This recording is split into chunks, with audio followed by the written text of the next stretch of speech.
ज्ञान the treasure में आपका स्वागत है।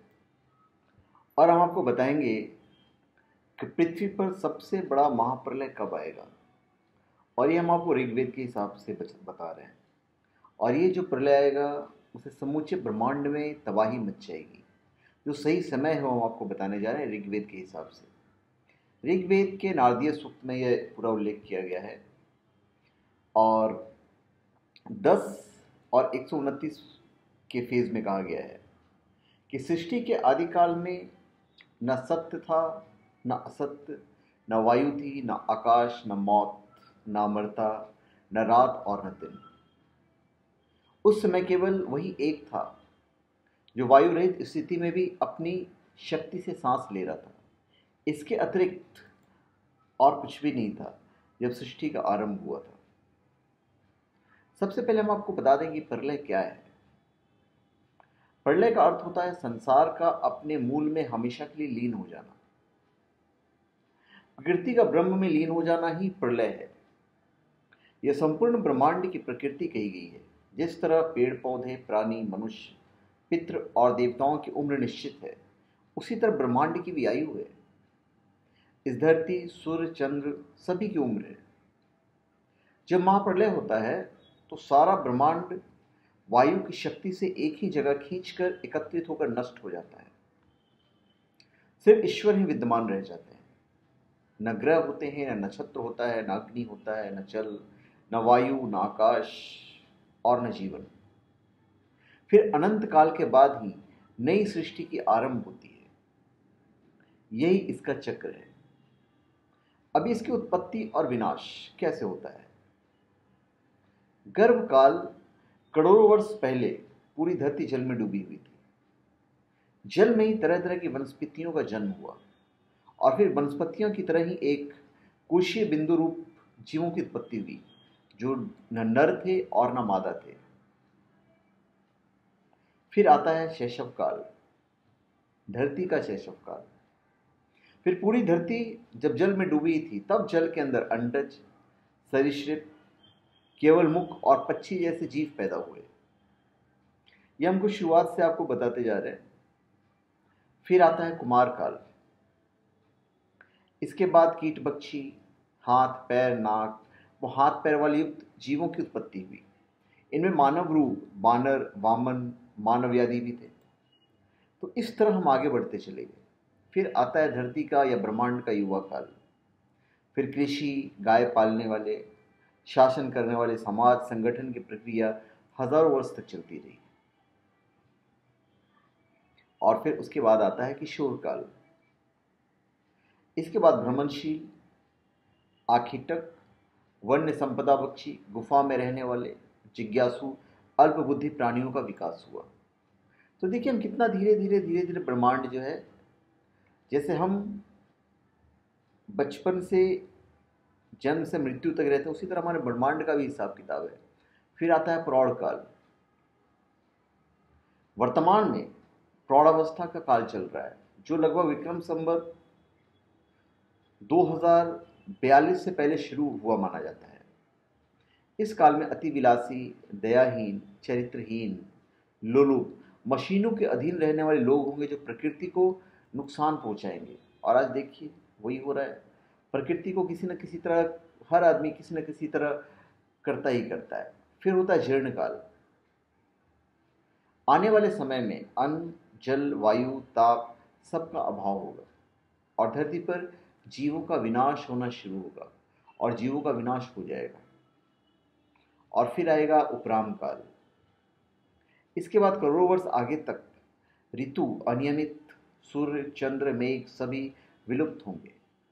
भूमि पर आग ही आग हो जाएगा, अकाल और प्रकृति प्रकोप। उसके बाद ब्रह्मांड का प्रलय होगा। अभी सृष्टि में प्रलय कब होगा। सूर्य सिद्धांत के अनुसार समय का सबसे छोटा मापन त्रिश्रेणु होता है।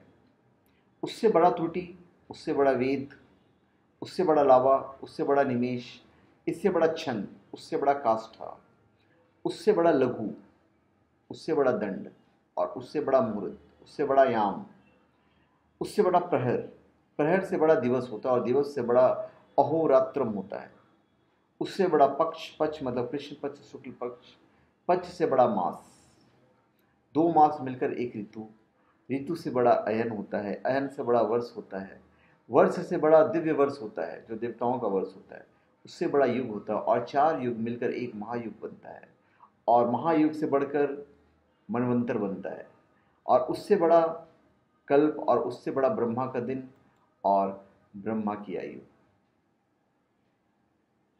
अब हमारी सृष्टि में प्रलय कब होगी? प्रत्येक कल्प के अंत में एक प्रलय होता है, यानी 4 युगों के चक्रांत में धरती पर से जीवन समाप्त हो जाता है। एक कल्प को 4 अरब 32 करोड़ मानव वर्षों के बराबर माना गया है। यह ब्रह्मा के एक दिन के बराबर है। 4 अरब वर्ष पूर्व जीवन की उत्पत्ति मानी गई है, और 2 कल्पों को मिलाकर ब्रह्मा का एक दिन और रात्रि मानी गई है। यानी पता है कितने वर्ष हुए? जोड़ना बड़ा मुश्किल हो जाएगा। ब्रह्मा के 12 मास में उनका एक वर्ष बनता है, और 100 वर्ष ब्रह्मा की आयु होती है।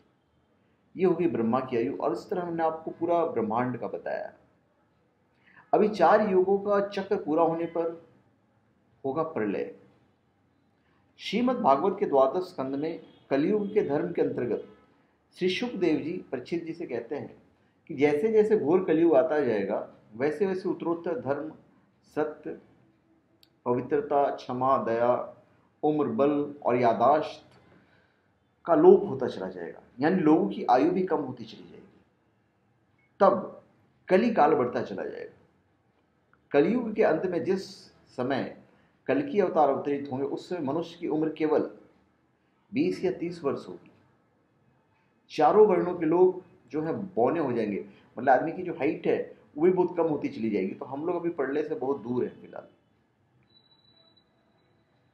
धरती का 3 अंश अर्थात लगभग 4.5 फुट नीचे तक धरती का उपांश नष्ट हो जाएगा, भूकंप आया करेंगे। कलयुग का अंत होते होते मनुष्य का स्वभाव पूरी तरह स्वार्थी और पापी हो जाएगा। चारों तरफ पाप ही पाप नजर आएंगे आपको, कोई एथिक्स नहीं। अभी प्रलय कितने प्रकार के होते हैं? हिंदू पुराणों के हिसाब से प्रलय के 5 प्रकार होते हैं: नित्य, अनैमितिक, अत्यांतिक प्रलय, द्विपार्थ और प्राकृत प्रलय। ये हो जाते हैं हिंदू पुराणों के हिसाब से 5 तरह के प्रलय। अब नित्य प्रलय क्या है? वेदांत और पुराणों के अनुसार जीवों की नित्य होती है, नित्य होते रहने वाली मृत्यु को नित्य प्रलय कहते हैं। जो जन्म लेते हैं उनकी हर रोज मृत्यु होती है। इस तरह जन्म और मृत्यु का जो चक्र है वो चलता रहता है। उसके बाद होता है आत्यांतिक प्रलय। आत्यांतिक प्रलय योगी जनों के ज्ञान द्वारा ब्रह्म में लीन हो जाने को कहते हैं, यानी मोक्ष प्राप्ति कर उत्पत्ति और प्रलय चक्र से बाहर निकल जाना ही आत्यांतिक प्रलय है। ये 2 तरह के प्रलय हो गए। फिर है नैमितिक प्रलय। नैमितिक प्रलय क्या होता है? वेदांत के अनुसार प्रत्येक कल्प के अंत में होने वाले तीनों लोकों का क्षय, तो पूरा विनाश हो जाना नैमितिक प्रलय कहते हैं। नैमितिक प्रलय काल के दौरान कल्प के अंत में आकाश से सूर्य की आग बरसती है। इनकी भयंकर तपन से संपूर्ण जलराशि सूख जाती है, समस्त जीव जलकर नष्ट हो जाते हैं। इस तरह ब्रह्मा के 15 वर्ष व्यतीत होने पर एक नैमितिक प्रलय होता है, वो होना भी बाकी है। फिर है द्विपार्थ प्रलय, द्विपार्थ जिसको बोलते हैं। ब्रह्मा का एक कल्प पूरा होने पर, यानी चारों युगों का एक चक्र पूरा होने पर प्रकृति, शिव और विष्णु की पलकें गिर जाती है, उनका एक क्षण पूरा हो जाता है। तब तीसरे प्रलय त्रिपार्थ में मृत्यु लोक में प्रलय शुरू हो जाता है। ये हमने आपको बताया 4 तरह के प्रलय, और एक है प्राकृत प्रलय। ब्रह्मांड के सभी भूखंड या ब्रह्मांड का मिट जाना, नष्ट हो जाना या भस्म रूप हो जाना प्राकृत प्रलय कहलाता है। प्राकृत प्रलय यानी प्रलय का वह उग्र रूप जिसमें तीनों लोक सहित न जल होता है, न वायु होती है, न अग्नि होता है और न आकाश, ना ही कुछ और, सिर्फ अंधकार रह जाता है। विष्णु और शिव की पलकें सहस्त्र यानी 100 बार गिरती हैं, तब एक दंड पूरा होता है। एक दंड पूरा होने पर प्राकृत प्रलय आता है और सब कुछ ब्रह्मलीन हो जाता है। तो धन्यवाद। आप हमारे चैनल पे सब्सक्राइब करें और अपने कमेंट दीजिए। धन्यवाद।